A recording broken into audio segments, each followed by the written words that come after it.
안녕하세요. 저는 서울에 살고 있는 30대 초반 여자입니다. 언젠가 결혼한 친구가 이런 말을 해주더라고요. 세상에는 여자 혼자 살면 불행해질 일이 없는데 남자 때문에 불행해지는 여자가 훨씬 많다고요. 결혼 전에는 무슨 말인지 언뜻 이해가 가지 않았었는데 이제는 확실히 알 것 같아요. 저는 얼마 전에 이혼을 하고 아주 홀가분한 마음으로 살고 있어서 짧은 결혼 생활 동안 전 남편 때문에 얼마나 불행했었는지 새삼 깨닫고 있어요. 제 결혼 생활이 도대체 어땠길래 초단기 이혼을 했는지 궁금하시지 않나요? 지금부터 제 사연을 들려드려 볼게요. 친한 동생의 한풀이라고 생각하고 들어주시면 감사하겠습니다. 저는 20대 중반부터 유명 프랜차이즈 커피숍에서 아르바이트를 시작했어요. 제가 일 시작할 때만 해도 지금처럼 매장이 많지 않았고 본사 직원으로 승진할 수도 있었던 좋은 시기였죠. 커피 만드는 게 정말 재밌고 제 적성에 잘 맞아서 저는 몇 년 동안 한 매장에서 꾸준히 일을 했어요. 그러다가 매장의 매니저의 자리까지 올라갈 수 있었어요. 친구들보다 일찍 일을 시작해서 아직 학교를 다니거나 회사를 갓 들어간 친구들과는 다르게 좀 여유있게 돈을 벌 수가 있었죠. 남편도 같은 매장에서 아르바이트생으로 만났어요. 동갑이었지만 제가 매니저였고 대학생인 남편은 초보 알바생이었기에 제가 옆에 붙어서 열심히 일을 가르쳐 주었답니다. 그러다 보니 대화도 잘 통하고 유난히 다정한 남편의 모습에 끌리게 돼서 남편의 구애로 풋풋한 연애를 시작하게 되었죠. 우리 자기는 벌써 매니저까지 하고 있고 정말 대단하다. 월급도 많이 받지? 난 정말 자기처럼 똑 부러지는 여자는 처음이야. 너무 멋져 보여. 쑥스럽게 뭘 그런 말을 해. 자기도 이제 복학했으니까 앞으로 좋은 직장 구하면 나보다 더 잘 벌 텐데 뭐. 그동안 내가 열심히 뒷바라지 해줄게. 연애 초반에야 뭔 말을 못하나요? 그렇게 시작된 저의 뒷바라지가 무려 5년이었어요. 제가 돈을 더 번다는 이유로 데이트 비용은 거의 제가 냈고요. 남편은 커피숍 알바도 6개월도 안 돼서 그만두고 계속 다른 아르바이트를 수없이 바꿔가며 하더라고요. 그 후론 취직 준비한다고 스트레스 받는다고 징징대는데 제가 다 받아줘야만 했죠. 어떻게 서류에서 자꾸 떨어지지? 도대체 문제가 뭐냐고. 자기는 이런 스트레스 모를 거야. 맨날 똑같이 커피숍에서만 일했으니 취준생의 스트레스를 이해는 하겠어? 아, 치킨 땡긴다. 우리 치킨 시켜 먹자. 나도 일하면서 스트레스 많이 받아. 진상 손님 상대는 다 내가 해야 되는데 나는 뭐 쉽게 일하는 것처럼 말한다? 그리고 방금 저녁 먹었는데 뭔 치킨을 또 먹어? 아, 몰라. 스트레스 받으니까 자꾸 기름진 게 땡겨. 전에는 내가 말만 하면 사주더니 이젠 은근히 눈치 준다. 좋은 회사 취직할 때까지 뒷바라지 해준다며. 내가 좋은 데에 취직해야 얼른 결혼하고 집도 사고 남들처럼 살 거 아니야. 네가 날 도와줘야지. 무슨 눈치를 준다 그래. 내가 한 달에 너한테는 얼마를 쓰는데 그런 말을 해? 니네 엄마보다 내가 네 밥 더 챙겨 먹일걸? 시어머니 될 분한테 니네 엄마라니. 너 말 좀 조심해서 해. 누가 들으면 부모님 안 계신 거 티낸다고 그래. 특히 우리 엄마 만나면 말 이쁘게 하고. 야, 뭐라고? 너 말 다 했어? 제가 정색을 하자 남편이 입을 꾹 다물고 눈치를 보더라고요. 사실 전 부모님이 고등학생 때 돌아가셨어요. 누구보다 행복한 가족이었는데 부모님이 함께 차를 타고 가시다가 사고를 당해서 그렇게 돌아가시게 되었죠. 그래서 전 너무나 힘든 고등학교 시절을 보냈답니다. 가까운 친척들과 친구들이 돌아가며 제가 나쁜 짓을 안 하도록 지킬 정도였어요. 부모님과 함께 살던 집에서 저 혼자 매일 울면서 버티며 살았고 입시도 포기해버려서 대학도 가지 않았죠. 그렇게 방황하다가 커피숍 알바를 시작하면서 다시 희망을 품으며 살아갈 수 있었던 거죠. 남편에겐 제 모든 사정을 다 말했고 저를 따뜻하게 품어주는 남편에게 더욱 의지했던 것도 사실이거든요. 미안.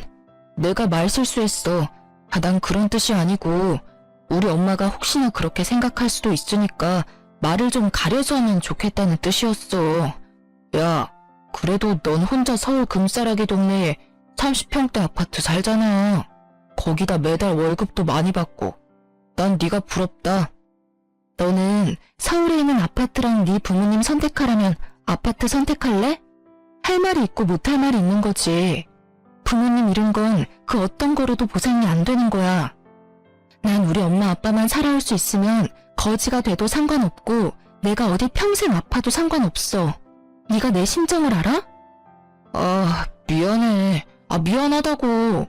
뭘 또 그렇게 발작을 해? 어느 땐 다정하게 굴다가도 또 어느 땐 이렇게 정 떨어지는 말을 서슴없이 해서 도대체 얘의 본성이 뭘까 고민이 되더라고요. 그래도 남편한테 의지하는 부분이 크다 보니까 계속 사귀게 되었고 그 사이 남편도 회사에 취직을 하게 되었어요. 알아주는 곳은 아니었지만 그래도 취직을 한 게 대견했죠.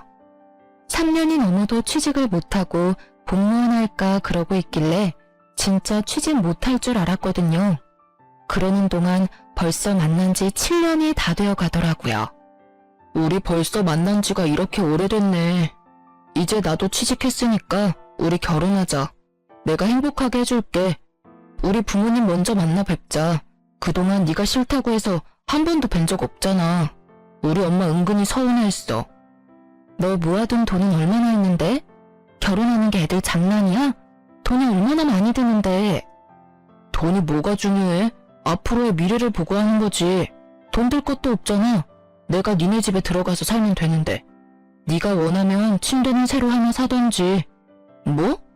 우리 집에 들어와 산다고? 내가 허락한 적이 있었어? 야, 서운하게 그게 무슨 소리야. 멀쩡히 좋은 집을 두고 왜 다른 집을 구해? 정 다른 곳에 살고 싶으면 일단 너네 집에서 살다가 대출받아서 더 좋은 데로 이사가면 되잖아. 우리 엄마도 그렇게 하래. 너 우리 집 얘기 니네 엄마한테도 다 한 거야? 당연한 거 아니야? 결혼할 건데 사정을 다 알아야지. 네가 집 있는 게 뭐 비밀도 아니고 오히려 좋은 거잖아. 결혼하기 전부터 제가 살고 있는 집을 마치 지네 집처럼 생각하고 있는 게 좀 황당하더라고요. 어쩐지 그렇게 제 집에 찾아오고 싶어하고 자꾸 집에서 편하게 데이트하자는 것도 짜증났거든요.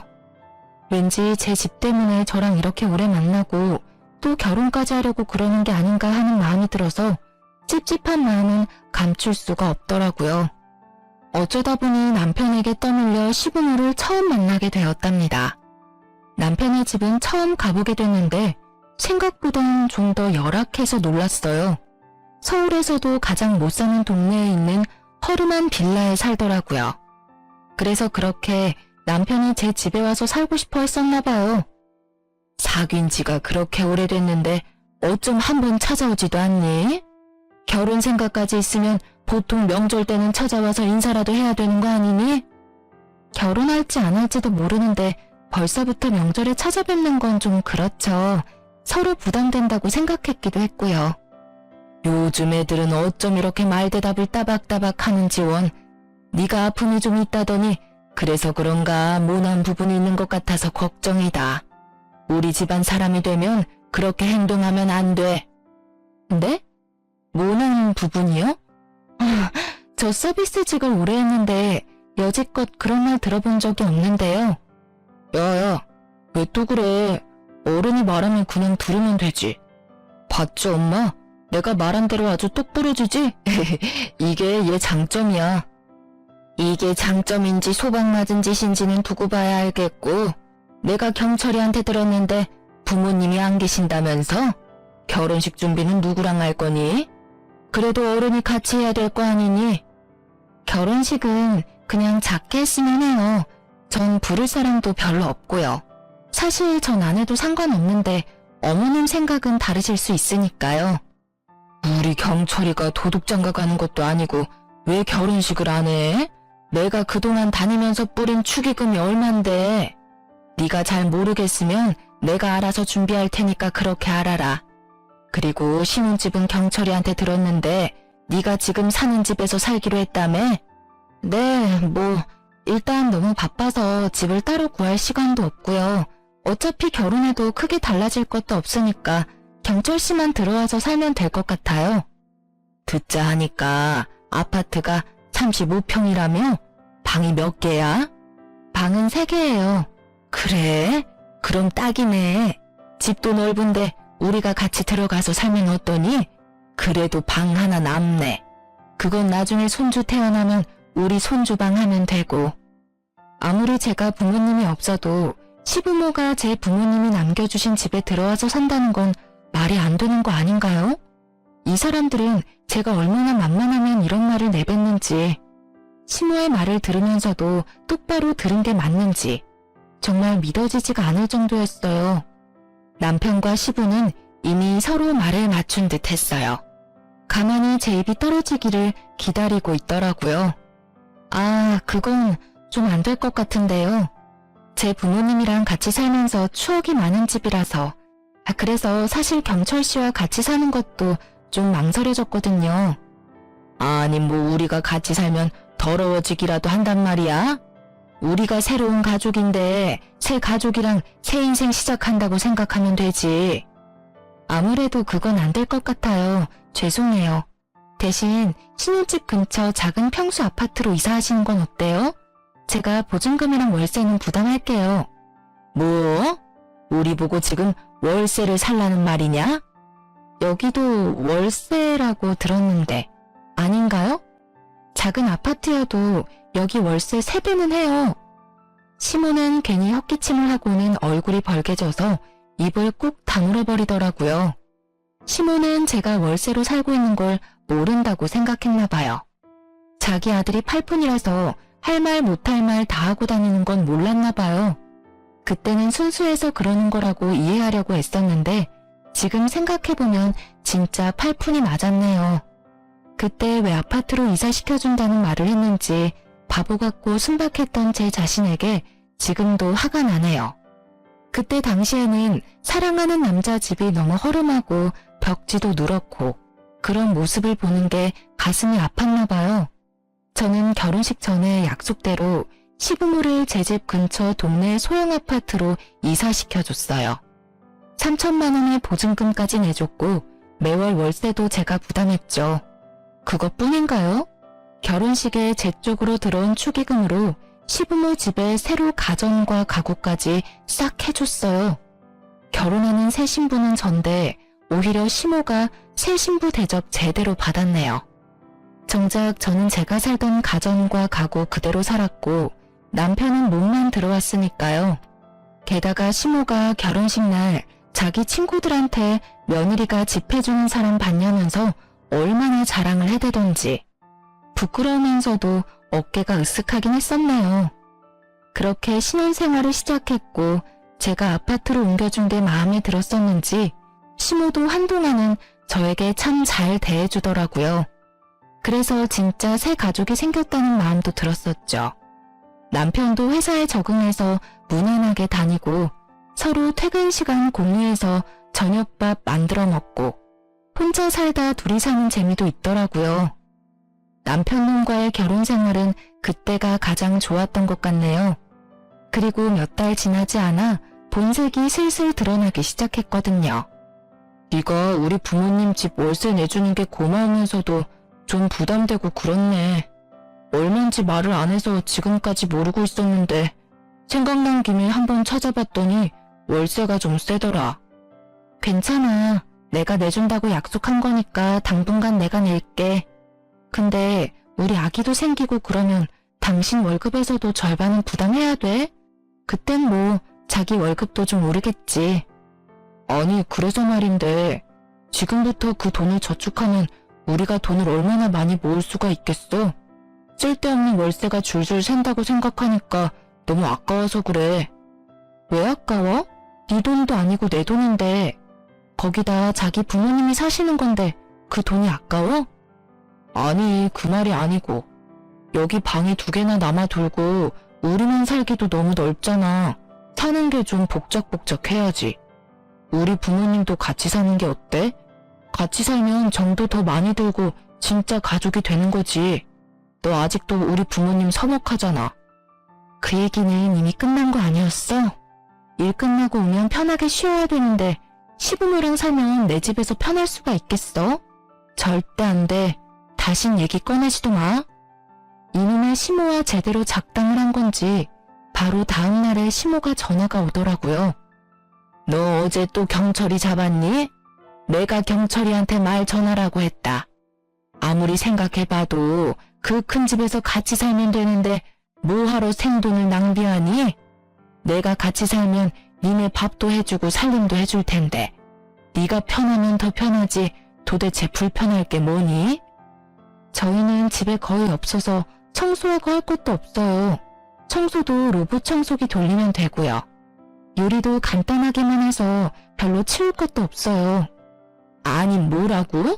도대체 뭘 해먹길래? 너 일한다는 유세로 우리 아들 맨날 배달 음식만 먹이는 거 아니야? 난 그렇게 안 키웠다. 나는 아침부터 국도 새로 해서 맨날 따뜻한 밥 먹여가며 키웠어. 어머니, 경철 씨랑 사귀는 7년 동안 점심 도시락까지 싸서 보내고 그랬어요. 저도 혼자 산 지 오래돼서 요리 꽤 해요. 보지도 않고 그런 말씀하시니 서운하네요. 그래? 그래, 어디 한번 얼마나 대단한지 기대하마. 명절 때 네 솜씨 제대로 보여주면 되겠네. 어휴, 무슨 말을 못하게 쏘아대니? 아주 집 하나 가진 게 유세다 유세야. 시모는 원하는 대답을 듣지 못하자 화를 내면서 전화를 끊어버리더라고요. 저야말로 왜 이렇게 남편과 시부모 집도 아니면서 내 집에 이렇게 관심이 많고 집착을 하는지 이해가 가지 않았어요. 제가 아니었으면 아직도 그 곰팡이만 나는 빌라에서 살고 있었을 거 아닌가요? 평생 살아보지도 못했을 아파트에서 이사시켜주고 월세까지 내주는데 도대체 어디까지 욕심을 부리려는 건지 너무 화가 났어요. 그 후로도 남편이 계속 말을 꺼냈지만 저는 정색하고 대꾸도 하지 않았죠. 몇 번 시도해도 안 되니까 포기했는지 같이 살자는 말은 더 이상 안 하더라고요.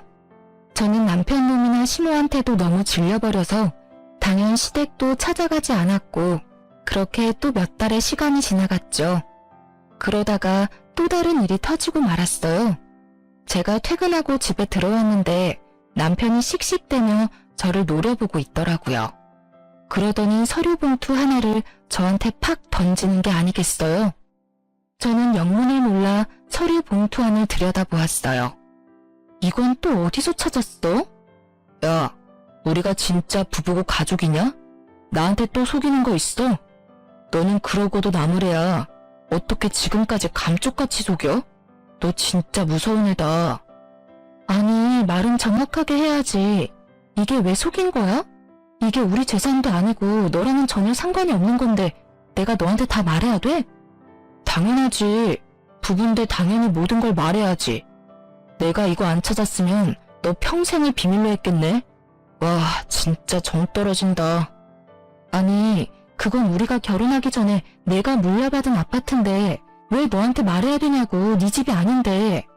그나저나 너 그건 어떻게 찾았어? 내 서랍을 다 뒤졌어?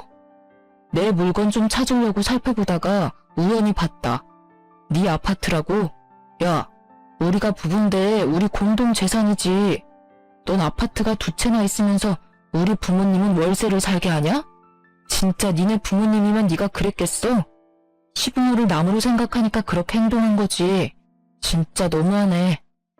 그건 우리가 이혼한다 해도 내 명의고 내 재산이야. 너한텐 아무 권리가 없어. 너야말로 월세 보증금 할 돈도 없으면서 이 정도 아파트에서 공짜로 살면 그것만으로도 나한테 고마워해야 되는 거 아니야? 니네 부모 집도 내가 월세 내주는데 너는 어떻게 고맙다는 말 한마디를 안 해? 그리고 지금 그 집은 세입자가 있어. 근데 세입자 쫓아내고 니네 부모 데려다 살게 하니? 니네 부모? 말 또 저렴하게 한다 진짜. 세입자 있으면 다달이 월세도 받는 거네? 그렇게 돈을 긁어모으면서 내 월급에서 생활비는 왜 받아가냐? 가뜩이나 코딱지만큼 버는데. 야, 말 좀 바로 하자. 그럼 내가 니네 부모 집 월세에다가 각종 보험하고 공과금도 다 내는데 내가 생활비까지 다 내야 돼? 그럼 넌 뭐하고? 넌 월세도 안 내고 여기 사는데 네가 요리를 하기를 해, 청소를 하기를 해. 야, 차라리 그럴 거면 나 혼자 사는 게 100번 낫겠다. 내가 너무 손해라고 생각하지 않아? 내가 이런 네 모습에 정이 떨어지는 거야. 무슨 여자가 이렇게 계산적이고 드센지 한 번 말하면 지질 않지 아주. 네가 남편을 이렇게 개무시하는데 내가 밖에 나가서 길을 파고 일을 하겠냐? 우리 엄마가 한 말이 딱 맞아 아주. 제가 어디 틀린 말 했나요? 여러분이 생각해도 제 말이 다 맞지 않나요? 저야말로 왜 결혼을 하고 그 집안에 휘말려 들어가서 들어가지도 않을 생돈을 다 부담하고 살아야 하는지 이해가 되지 않기 시작했죠. 남편이랑 살아서 신나고 즐거운 것도 아니고 싸움하는 날은 점점 늘어가고 시모는 매일 집 타령으로 전화가 오고 안 받으면 몇십 통을 하고요. 제가 다른 아파트가 있다는 걸 팔푼이인 남편님이 바로 말을 했겠죠. 역시나 바로 불이 나도록 전화가 오더니 그래도 받지 않자 시모가 밤에 집으로까지 찾아왔답니다. 너는 집에 있으면서 왜 전화를 안 받아? 너처럼 시어머니를 대놓고 무시하는 애는 살다 처음 본다. 저도 퇴근하고 지금 방금 들어왔어요. 근데 무슨 일이세요? 너 다른 아파트가 또 있다는 게 정말이냐? 그걸 감쪽같이 속인 거야? 속인 게 아니고 말씀드릴 필요가 없어서 안 드린 거예요. 지금 그것 때문에 이렇게 화가 나신 거예요? 그럼 당연하지. 우리가 가족이 맞긴 하니? 어떻게 우리한테 감쪽같이 속이고 월세를 따박따박 받아서 네 주머니에 챙기고 있었던 거야? 어머니, 말을 이상하게 하시네요? 제가 어머니 아파트를 뺏어다가 숨긴 것도 아닌데 꼭 그런 것처럼 말씀을 하시네요. 왜 화를 내시는지 전혀 이해도 안 가고요. 긴 말할 거 없고 우리가 이 집에서 같이 사는 게 그렇게 싫으면 지금 세주고 있는 아파트 세입자 내보내. 우리가 거기 들어가서 살 테니까. 그럼 월세 낼 필요도 없잖아. 나도 우리 집에서 마음 편하게 살 수 있고. 우리 집이라... 시모의 말을 듣고 있으니 시모가 제 집을 어떻게 생각하고 있는지 확실히 알 수 있었어요. 제 부모님이 남겨주신 제 집인데 결혼했다는 이유만으로 자기들 집이 되었다고 단단히 착각을 하고 있는 모양이었어요. 시부모가 저를 진심으로 정말 아껴주고 딸처럼 생각해줬다면, 또 제가 그런 마음을 느꼈다면 왜 시부모가 원하는 대로 해주지 않았겠어요. 진정으로 딸처럼 대해줬다면 제가 먼저 나서서 이 집에서 같이 살자고 돌아가신 부모님 대신해서 앞으로 남은 인생 친부모님처럼 모시겠다 말했을 거라고요. 하지만 그 인간과 그 인간 엄마는 저를 한순간도 진짜 가족으로 생각해주지 않았죠. 그저 돈 잘 벌고 서울에 아파트도 있는 호구 하나 잘 잡았다고 생각했겠죠. 지금 돌아보면 그 인간이 정말 저를 사랑했던 건지 아니면 제 집을 사랑했던 건지 솔직히 잘 모르겠네요. 저는 곰곰이 생각해봤어요. 하늘에 계신 부모님이 지금 내 모습을 본다면 뭐라고 말을 해주셨을까? 부모님에게 지금의 내 상황을 떳떳하게 보여줄 수 있을까? 그에 대한 대답은 모두 아니오였어요. 모든 게 분명해진 거죠. 저는 호구 잡힌 잘못된 결혼 생활을 하고 있었고 더 이상 제 인생을 좀먹는 이 생활을 더는 이어갈 수가 없다고 판단했어요. 더 늦기 전에 이혼을 해야겠다고 다짐했죠. 저의 생각과 감정이 모두 정리된 뒤에 남편에게 말을 했습니다. 우리 마주보면서 서로 웃었던 게 언젠지 기억도 안 나네. 입만 열면 매일 싸우기 바쁘고 싸움 끝은 항상 아파트로 끝나고. 나는 더 이상 못하겠어. 우리 이혼하자. 뭐? 이혼? 누구 마음대로 이혼을 해. 내가 뭘 잘못했는데? 네가 드디어 본색을 드러내는구나. 그거 아파트 있는 거 들키니까 이혼하자는 거지? 너는 남편보다 그 아파트가 더 좋냐? 뭔 말도 안 되는 소리를 하고 있어. 너야말로 어떻게 모든 얘기가 아파트로 끝나? 집착도 정도껏 해야지. 그래, 네가 나 몰래 그 아파트 팔아먹을까봐 불안해서 못 살겠다. 너는 지금 사는 집도 혼자 가지려고 나한테 무슨 수를 써도 쓸 놈이야. 당장 이혼해. 내가 바람을 폈냐? 너를 때리기를 했냐? 이혼이 무슨 개 이름인 줄 아냐? 난 이혼 절대 못해. 이혼할 거면 이 집 팔아서 반은 나 줘. 안 그럼 소송 걸어서라도 반반으로 나눠 가질 거야. 그래, 이 집을 놔두고 네가 쉽게 이혼을 하겠다고 할 리가 없지. 그래, 네가 원하는 대로 어디 한번 소송으로 가보자. 그동안 결혼 생활하면서 누가 돈을 더 많이 냈는지, 누가 돈을 토해내야 되는지 한번 가려보자고. 그렇게 이혼 전쟁이 시작되었어요. 결혼은 참 쉬웠는데 이혼은 정말 전쟁과도 같더라고요. 특히 돈이 걸려있으니 그 사람의 바다 끝까지 보여주더군요. 시모는 정말 미친 사람처럼 온 힘을 다해 이혼을 막으려고 별수를 다 썼어요. 어느 날은 울면서 전화해서 이혼하지 말라고 사정을 하다가 어느 날은 갑자기 집으로 쳐들어와서 어린애처럼 땡깡을 부리기도 하고요. 제가 무응답으로 일관하자 아주 싸늘한 얼굴로 집에 또 찾아왔더군요. 내가 그렇게 부탁을 했는데 이혼 소송을 건다고? 네가 진짜 미쳤구나. 이건 경철 씨랑 제 문제예요. 어머님은 좀 나서지 말아주셨으면 좋겠는데요. 뭐라고? 이 싸가지 없는 게 봐주는 것도 한계가 있어. 그러니까 부모 없는 애는 거두면 안 된다는 소리가 있는 거야. 머리 검은 짐승은 일에서 정을 주면 안 돼. 이혼이 그렇게 쉽냐? 그렇게 인생을 막 살면 하늘에 있는 네 부모가 퍽이나 좋아하겠다. 아줌마, 말 좀 가려서 해요. 막말로 아줌마가 나를 거뒀어요? 내가 아줌마랑 아줌마 아들을 거둬준 거지. 집 해주고 용돈도 주고 월세도 내주고. 누가 누굴 거뒀는데 뭔 정신 빠진 소리야? 왜? 이제 호구가 없어진다니까 아주 겁나 죽겠나 보지? 뭐? 아줌마? 이게 미쳤나? 이 되바라진 게 진짜? 시모가 순식간에 제 머리채를 잡고 흔들어대기 시작했어요. 순간적으로 일어난 일이라 너무 당황스러웠지만 이내 정신을 차리고 시모의 손목을 움켜잡고 비틀어버렸죠. 시모가 얼굴이 벌개져서 노으라며 악을 쓰더라고요. 아줌마, 정신 차려. 요즘 시대에 어디 함부로 손모가지를 눌려요? 아들은 이혼 소송에, 엄마는 폭행죄로 경찰서 한번 가보려고 그래요? 저는 시모에게 빽 쏘아대고 시모의 팔을 팍 밀어버렸어요. 시모가 놀랐는지 어버버하며 저를 쳐다보다가 안 되겠는지 얼른 내빼더라고요. 저는 아빠 친구분한테 소개받은 변호사와 상담해서 이혼 소송에 들어갔어요. 그리고 바로 다음 행동으로 들어갔죠. 저는 시부모가 살고 있는 아파트로 향했어요. 아파트 앞에서 저를 기다리고 있던 중년의 남성분과 인사를 나누고 함께 엘리베이터를 타고 올라갔습니다. 배를 누르고 시모가 같이 간 남자의 얼굴을 보더니 얼른 문을 열어주더군요. 어머, 부동산 사장님이 연락도 없이 여긴 어쩐 일이세요? 예, 안녕하셨죠?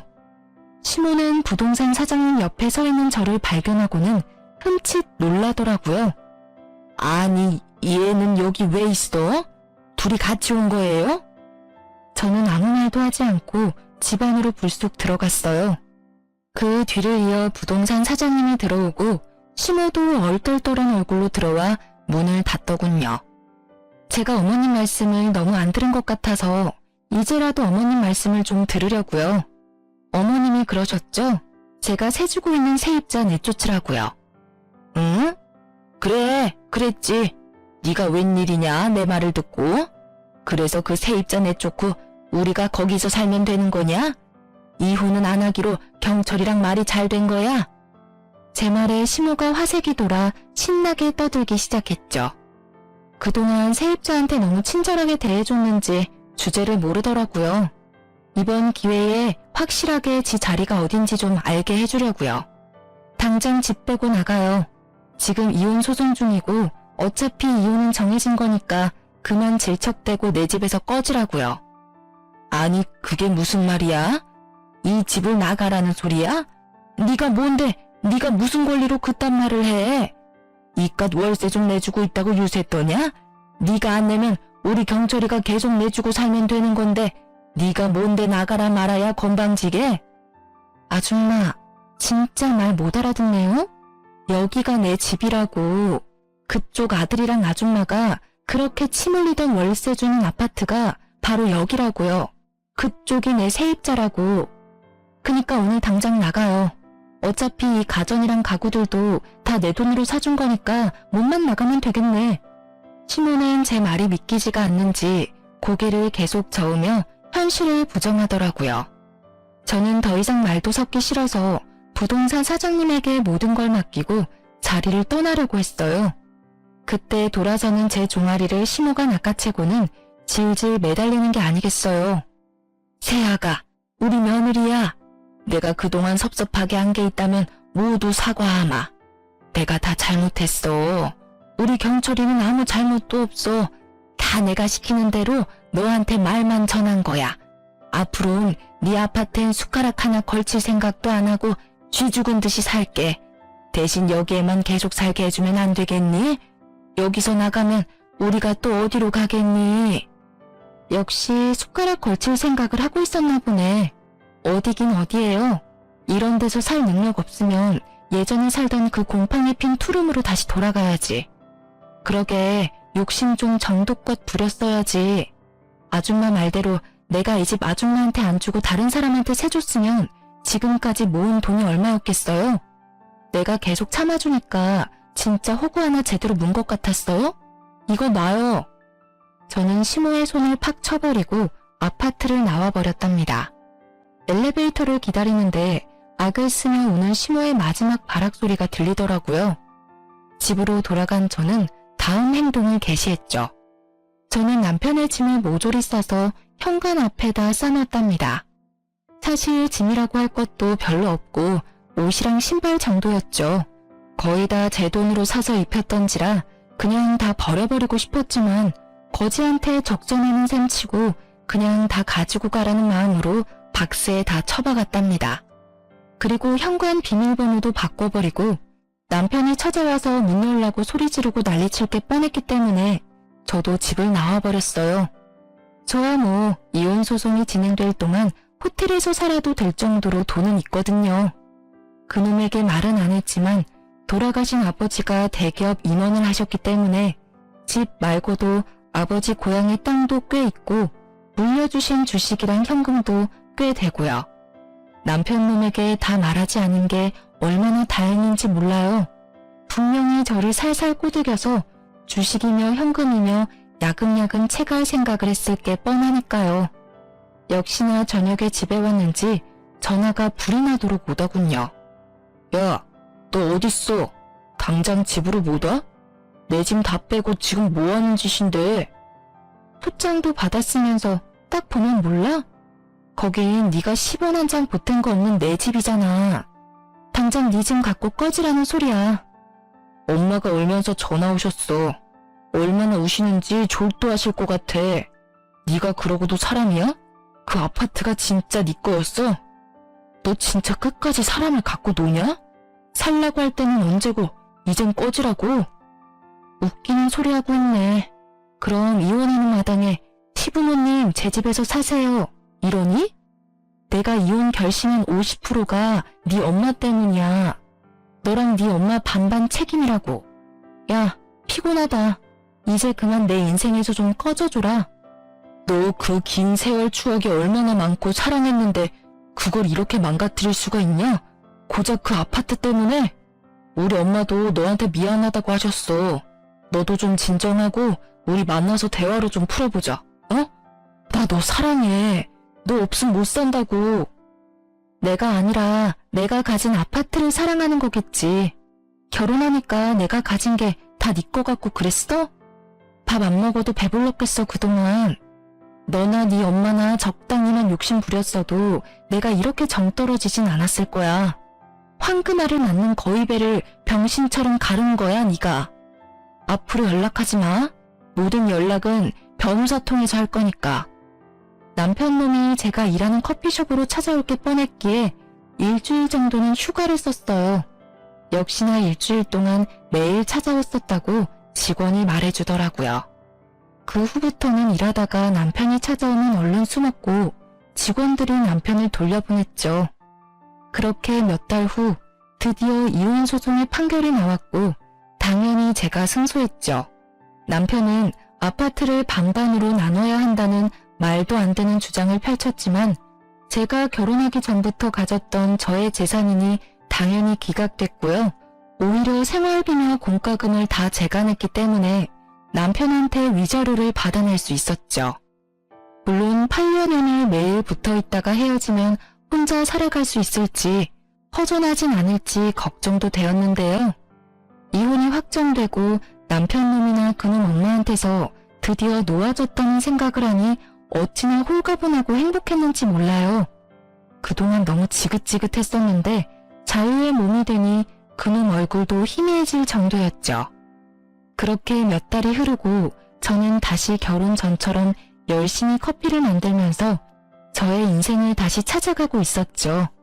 그 인간이 찾아오면 얼른 숨어서 그동안 마주치질 않았는데 그날은 하필 제가 매장 밖에 나와 있을 때 들어오던 전 남편과 딱 마주쳐버렸네요. 아, 드디어 만났네. 너무 잘 숨어서 죽었는 줄 알았다, 야. 거의 6개월 만인가? 남편은 밑바닥까지 끌어내리고 너는 아주 얼굴 좋아 보인다. 말하는 꼬라지하고는 이혼한 마당에 왜 자꾸 여길 찾아오는 거야? 이렇게 만났으니 내가 마지막으로 말할게. 다신 여기 찾아오지 마. 또 찾아오면 그땐 업무 방해죄로 경찰 부를 거야. 아, 네가 뭔데 오라 말아야. 여긴 누구나 올 수 있는 커피숍이야. 그리고 네가 여기 주인이라도 돼? 끽해야 매니저 주제에. 매니저로 일하는 게 도대체 몇 년이냐? 넌 인생에 발전이 없어. 솔직히 말해서 죽은 니네 부모가 남겨준 집 말고 네가 뭐 별 볼 일이 있냐? 정신상태 불안정한 거 불쌍해서 걷어주니까 우리 부모님을 무슨 도둑 취급하면서 이혼 소송까지 걸고 너 때문에 우리 엄마 충격받아서 치매 초기랜다. 어떻게 책임질래? 나야말로 너 고소할 거야. 너 같은 걸 믿고 결혼까지 했던 내가 불쌍하다. 너야말로 코딱지 같은 회사에서 최저임금 받고 일하는 주제에 누구한테 발전을 운우네? 그러는 넌 니네 부모가 뭐 개뿔 남겨줄 거라도 있어? 아, 있네. 니네 엄마랑 너랑 분수 모르고 남의 거 탐하는 게 똑같네. 물려받았나 보다. 뭐? 이게 진짜 보자 하니까? 전 남편이 저를 때리려는 듯이 팔을 확 올리더라고요. 그걸 본 남자 직원이 얼른 달려와서 팔을 딱 막아주었죠. 사장님, 괜찮으세요? 이건 또 뭐야? 그새 남자라도 생겼냐? 근데 뭐? 사장님이라고? 이 매니저, 이 인간한테 이 커피숍이 누구 건지 좀 말해줄래? 1년 전에 사장님이 인수하셨죠. 사장님이시죠? 그 인간, 그 말을 듣고 입이 딱 벌어져서 다물지를 못하더라고요. 왜냐하면 제가 운영하는 이 지점은 매출이 높기로 유명한 걸 전 남편도 알거든요. 네가 여기를 인수했다고? 그럴 돈이 어딨어서? 아니, 돈이 있다고 해도 본사에서 너한테 넘긴 게 말이 돼? 네가 뭐라고? 너나 나를 호구로 하고 우습게 알겠지. 내가 본사 소속으로 이 매장에서 일한 게 12년이다. 평생을 변두리 빌라 월세로 사는 넌 뭐 상상도 못할 액수겠지만 이 정도 매장 인수할 돈이 있어, 내가. 아니, 1년 전에 인수한 거면 이혼 전이잖아. 아파트도 모자라서 이것도 속였던 거야? 너 진짜 치가 떨리게 무섭다. 말하면 내가 뭐 어떻게 할까봐? 부부 사이에 비밀이 없어야지. 너는 진짜 사악하고 무서운 년이야. 그 콧구멍만한 아파트도 그렇게 침을 흘렸는데 내가 이 큰 매장 사장이라는 걸 네가 알았어 봐. 너란 위인을 내가 몰라? 넌 당장 회사 때려치고 여기 점장한다고 징징거리면서 졸랐을 놈이야. 그러다가 지가 사장 행세하겠지. 네 엄마는 맨날 여기 출근 도장 찍어가며 지 아들이 여기 사장이라고 사돈을 8촌 다 끌고 와서 공짜 커피 달라고 생떼 썼을 거고. 상상만 했는데도 벌써 지긋지긋하다. 이제 잘 알았지? 여기 내 거니까 다신 여기 그림자도 비추지 마. 또 오면 바로 경찰서 끌고 갈 거니까 각오해. 난 한다면 하는 거 잘 알 거야. 전 남편은 벌개진 얼굴로 주먹을 꽉 쥐고 파르르 떨더라고요. 오래 만난 사이다 보니 저놈이 어떤 생각을 하는지 빤히 보였죠. 이 매장이 자기 것이 될 수 있었는데 그 기회를 놓쳤으니 얼마나 속에서 열불이 나겠어요. 저는 차갑게 전 남편을 지나쳐서 매장으로 들어갔죠. 전 남편은 한참을 매장 앞에서 망부석처럼 굳어있다가 터덜터덜 발길을 옮기더라고요. 사장님, 또 왔어요. 저기 밖에서 왔다 갔다 하고 있는데요. 괜찮아. 만약 들어오면 이 매니저가 좀 내보내줄래? 매번 이런 부탁해서 미안해. 안 들어오면 그냥 두고. 이게 무슨 부탁이에요. 당연히 해야 되는 일이죠. 저 손님 때문에 매장 분위기가 이상해지니까 민폐 손님 내쫓는 것도 다 업무의 일환 아니겠어요? 그 후로도 종종 커피숍 밖에서 힐끔거리는 전 남편을 발견하고 직원들이 말해주었는데요. 전 신경도 안 쓰고 제 할 일만 했죠. 그러다 보니 점점 오지 않았고 어느 순간 안 보이더라고요. 누구나 올 수 있는 오픈된 장소이다 보니 사실 언젠간 또 기웃거릴 수도 있다는 생각이 들긴 하는데요. 오랫동안 저와 함께 일하면서 저를 지켜주는 든든한 직원들이 있어서 위기 상황이 와도 겁나지는 않을 것 같아요. 제가 사장이지만 저는 커피를 만들고 매장에서 활기차게 일하는 순간이 정말 좋고 제가 살아있는 걸 느낄 수가 있어서 이렇게 매일 나와서 계속 일하고 있어요. 하늘에 계신 저의 부모님도 제가 씩씩하게 살아가는 모습을 보셔야 안심하실 것 같다는 생각도 들고요. 전 남편이 와서 행패를 부리는 순간이 오더라도 저는 저의 매장을 지키며 매일매일 열심히 일을 할 거랍니다.